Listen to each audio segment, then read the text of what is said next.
Hello, my name is Marissa Rex and welcome to elementarschoolcounseling.org's video podcast. This is our third video podcast called Who Knew? I wanted to take this opportunity to talk about one of my absolute favorite resources with you. This is a game that I use with pretty much every group that I have. I do small group counseling with kindergarten through 6th grade students, and I use this game in particular with 3rd through 6th grade students, but I have modified it for 2nd graders as well on a case-by-case basis. The reason I don't use this with my youngest group is because this game requires a little bit of independent reading, and so I find it easier and just more beneficial for the students to use other games and materials with them, and then use this game specifically for my older students.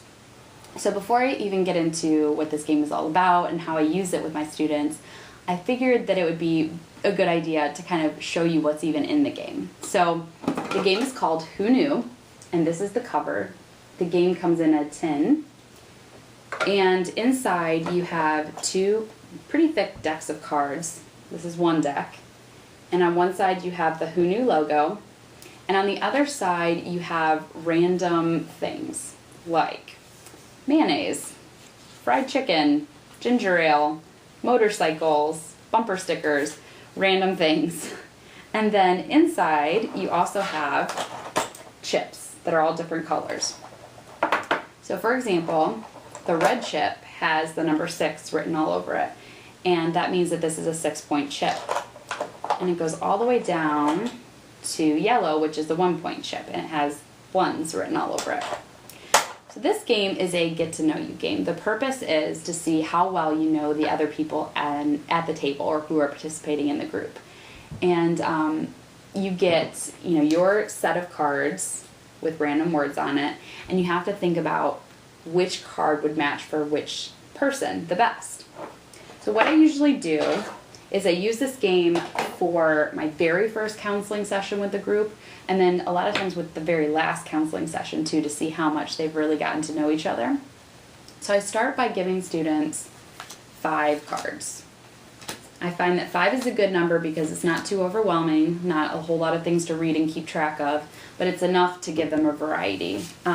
So what you do is you go student by student. So if it was my turn, I would just put my cards down and wait for everybody to look through their cards.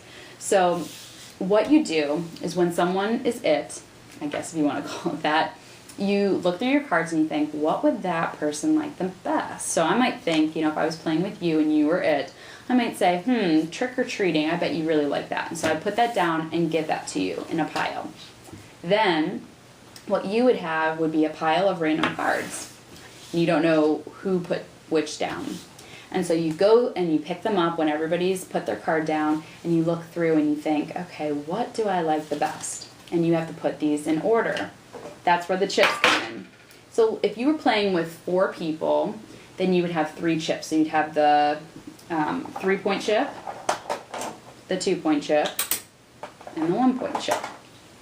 And what you're doing is laying those out. That's what I do as a counselor, is I make sure that everything's laid out for them. And I'm usually playing the game with them too. But this way, everything's ready to go for them. So if you're playing with 3 people, or 4 people, and it's your turn, you're going to have 3 cards in your hand. So I have horoscopes, knitting, and Foursquare. So I would say, okay, knitting is my absolute favorite. So I'm going to put that by the 3-point chip. That's the highest number. Okay, then I really like playing Foursquare at recess, so I'm going to put that next. And my last one is horoscopes. I still like them, but out of all the 3, that's my least favorite. So then whoever picked knitting, they raise their hand, they get the 3-point chip. Whoever had Foursquare gets the 2-point chip, and whoever has horoscopes gets the 1-point chip. So you benefit from knowing the people at the table the best, because you're going to put down your best card for them. Now, I don't just use the deck of cards as is. I kind of filter through them before I start a group and make sure that they're cards that I think my students will actually like. For example, horoscopes. I don't know how many students know what a horoscope is or even care what that is, and so I try to keep things that I think that they'll really like. I mean, cards like Foursquare, trick or treating, I think those are things that they might know or might enjoy.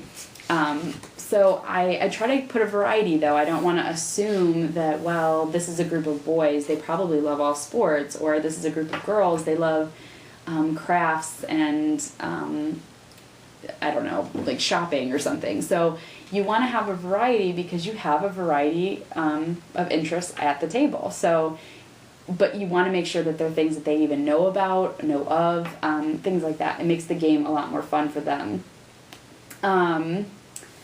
Then usually we go around one time, then we count the points, and then if we have time we go around again. There's a lot of reflection that happens, and that's why that last session of our group, which I usually have 6 weeks of one particular group, so in that sixth session we talk about, well, how did we do that first time? Do we think we can do better? And the students usually have a really good time with it. I've never really had a student say that they didn't like this game, and that's why I use this for every single group. And you can do it with kids over and over again, and it's not going to get old because it's always a new group of people. Their interests change. And also I think they feel successful too when they know someone and they know something about them. It makes it really, really fun.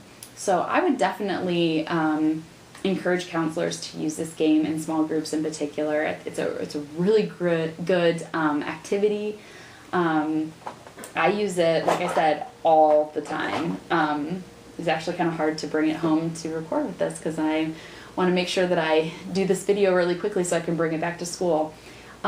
If you don't want to buy the game itself, it's easy to just make your own little cards or come up with your own cards yourself. And then you can use pretty much anything for the chips, or you don't even have to use points if you don't want to, if you just want to use it as a reflection. So you could really adapt the game however you want to, but this is how I used it, and kids have really loved it. Thank you so much for watching this video podcast. I hope you check out the other 2 video podcasts that I have called Feelings and Food, and also Why I Love Storybird. I will continue to put out new video podcasts with different materials that I use in my own school counseling practice, and also some of the ideas that I've kind of developed or heard about through other school counselors. So again, you can always check out www.elementaryschoolcounseling.org for new activities. I post updates on my Twitter account and also on Facebook.